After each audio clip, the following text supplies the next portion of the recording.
नमस्कार दोस्तों, स्वागत है आप सबका हमारे नए वीडियो में। मैं हूं सचिन चौधरी, आप देख रहे हैं द इन्फॉर्मेशन। जैसा कि आप जानते हैं कि स्टेट पेपर 1 और पेपर 2 की एग्ज़ाम डेट आ गई है, जिसका एग्ज़ाम 3 सितंबर से हमारा एग्ज़ाम होना है। कब तक होना है? 15 सितंबर तक होना है। ठीक है, 15 सितंबर 2023 तक होना है, जिसमें सभी विषयों के पेपर 1 और पेपर 2 एग्ज़ाम होंगे। इसमें सबसे ज़्यादा जो इम्पोर्टेंट है वो क्या है कि इसमें जानना ज़रूरी है कि जो हमारा एग्ज़ाम होगा उसमें पासिंग मार्क्स कितना है। ठीक है, तो यहाँ पे जो पासिंग मार्क्स दिया जाएगा वो कितना दिया जाएगा, लगभग जैसे मान लो अन्य राज्य वाले हो गए या सामान्य राज्य वाले हो गए, उनके लिए जो पासिंग मार्क्स होगा वो सामान्य के लिए जैसे 50% मार्क्स होना चाहिए। ठीक, अब 50% का मतलब जैसे मान लो 150 नंबर का जो हमारा पेपर है उसमें से आपको कितने नंबर लाने पड़ेंगे? 75 नंबर लाने पड़ेंगे। और यहाँ पे नॉर्मलाइजेशन भी होगा, तो ऐसे ही ओबीसी के लिए अगर हम देखें तो 45.5% अंक लाने होंगे। और अत्यंत पिछड़ा वर्ग यहाँ पे दिया गया है 42.5%। और अनुसूचित जनजाति और अनुसूचित जाति 40%, दिव्यांग के लिए 40% और महिला के लिए हमारा 40% होगा। फिर यहाँ पे प्रमाण पत्र के बारे में दिया गया है। ठीक है, यहाँ पे दिया गया है माध्यमिक शिक्षक पात्रता परीक्षा 2023 पेपर 1 और पेपर 2 में सभी उत्तीर्ण अभ्यर्थियों के लिए जो ये यानी कि ये जो हमारी टेट परीक्षा होगी वो समझ लो जीवन भर के लिए होगी, यानी कि लाइफ टाइम होगी।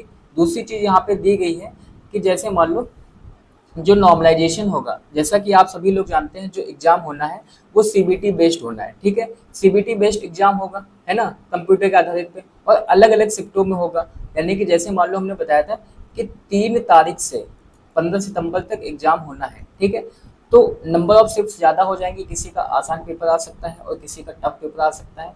तो टफ और आसान में क्या होगा कि भाई नॉर्मलाइजेशन किसके लिए होगा, यानी कि नंबर बढ़ेगा, जिसका शिफ्ट जो आएगा वो टफ आएगा। ठीक है, अब यहाँ पे एक और चीज़ बताई गई कि जैसे मान लो नॉर्मलाइजेशन जो होगा, अब वहाँ पे नॉर्मलाइजेशन के हिसाब से जैसे मान लो 150 नंबर की परीक्षा होनी है, जिसका राय स्कोर यानी कि 76 आता है और नॉर्मलाइजेशन के आधार पे 74.90 आ जाता है, तो उसको फेल माना जाएगा।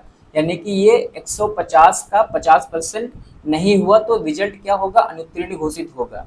ठीक है, तो समझना क्या है, अब यहाँ पे इन्होंने ये भी बताया गया कि नॉर्मलाइजेशन जो होगा हमारा वो किस पे डिपेंड करेगा। जैसे मान लो एग्जाम में नेगेटिव मार्किंग नहीं है, तो यहाँ पे ये भी ध्यान रखना है कि नेगेटिव मार्किंग नहीं है, और नहीं है तो अगर मान लो हम सबसे ज़्यादा नंबर ऑफ क्वेश्चंस गलत करते हैं तो नॉर्मलाइजेशन पे ये असर पड़ेगा कि नॉर्मलाइजेशन में जो नंबर होंगे वो घटेंगे। ठीक है, और परीक्षा हमारी 2.5 घंटे की होगी, 150 मिनट मिलेंगे और 150 अंकों की जो हमारा परीक्षा है वो होगी। फिर यहाँ पे अब यहाँ पे दिया गया है कि सारी चीज़ें इंपॉर्टेंट हैं, आप देख सकते हैं। जैसे मान लो एडमिट कार्ड ले जाना जरूरी है, और एडमिट कार्ड पे जैसे मान लो 2 फोटो ले जाना जरूरी है।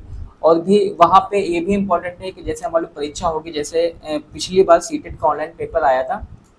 ठीक है, उसमें आपको यूजर आईडी मिली थी, यानी कि पासवर्ड दिया गया था, तो पासवर्ड यहाँ पे भी दिया जाएगा, परीक्षा के 10 से 15 मिनट पहले दिया जाएगा। ठीक है, अगर और भी कोई आप लोगों को क्वेरी रहती है तो इस वीडियो को लाइक और शेयर जरूर कर दें, और कमेंट करके हमें बताएं कि आप लोगों के मतलब जो डाउट्स हैं वो क्या हैं। तो अगर हमारा ये वीडियो पसंद आता है तो इस वीडियो को लाइक, शेयर और चैनल को सब्सक्राइब जरूर कर लें। तो मिलते हैं नेक्स्ट वीडियो में, तब तक के लिए जय हिंद दोस्तों।